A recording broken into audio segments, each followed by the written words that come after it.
Doctor صاحب ہمارا آج کا پہلا سوال ہمیں بھیجا ہے نورین رفیق صاحبہ نے جنڈیالہ شیر خان سے. لکھتی ہیں السلام علیکم ڈاکٹر صاحب. وعلیکم السلام. حال ہی میں میرے خالو کا انتقال ہو گیا ہے اور میری خالہ عدت میں ہے.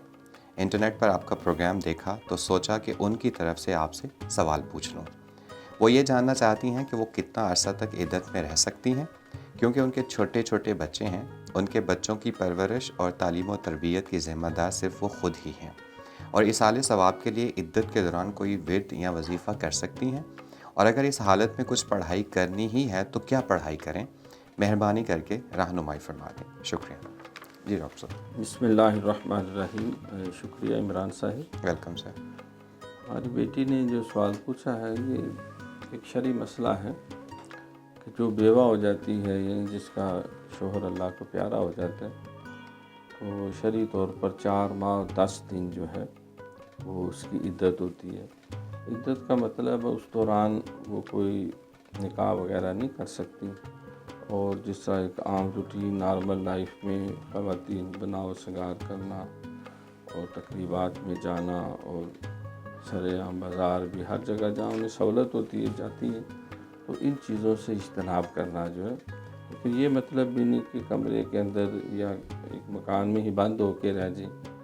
اگر کوئی شرعی ضرورت ہے، اللہ نہ کرے کوئی بیمار ہو جاتا ہے تو ظاہر ڈاکٹر کو کنسلٹ کرنا پڑے گا، یا کہ اور ایسی شرعی ضرورت پڑ گئی ہے تو اپنے محرم کے ساتھ وہ جائے اور جا کے اسی طرح پہ واپس آ جائے.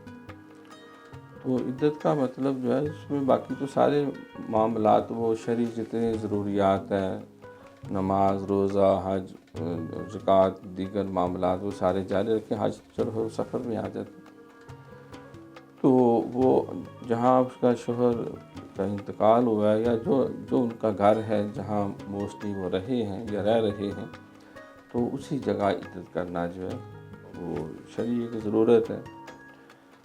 الا کہ کوئی ایسا شرعی عذر آ جائے کہ پھر باقاعدہ مفتی صاحب سے فتویٰ لیا جائے کہ کوئی اور محرم کا پاس ہونا پاسبل نہیں یا کوئی اور ایسا شرعی معاملہ ہے تو پھر جو ہے وہ اپنے جہاں اس کے محرم ہیں جہاں سارے شرعی تقاضے پورے ہو سکتے ہیں تو وہاں بھی جا سکتے ہیں، وہ ادھر جا کے عدت پوری کریں اور جو اس کے تقاضے باقی نمازیں، تلاوت، ذکر، دعا جو روٹین میں ہم پڑھتے ہیں، اور درود شریف پڑھیں، کلمہ طیبہ شریف پڑھیں، استغفار پڑھیں اور آیت کریمہ پڑھیں.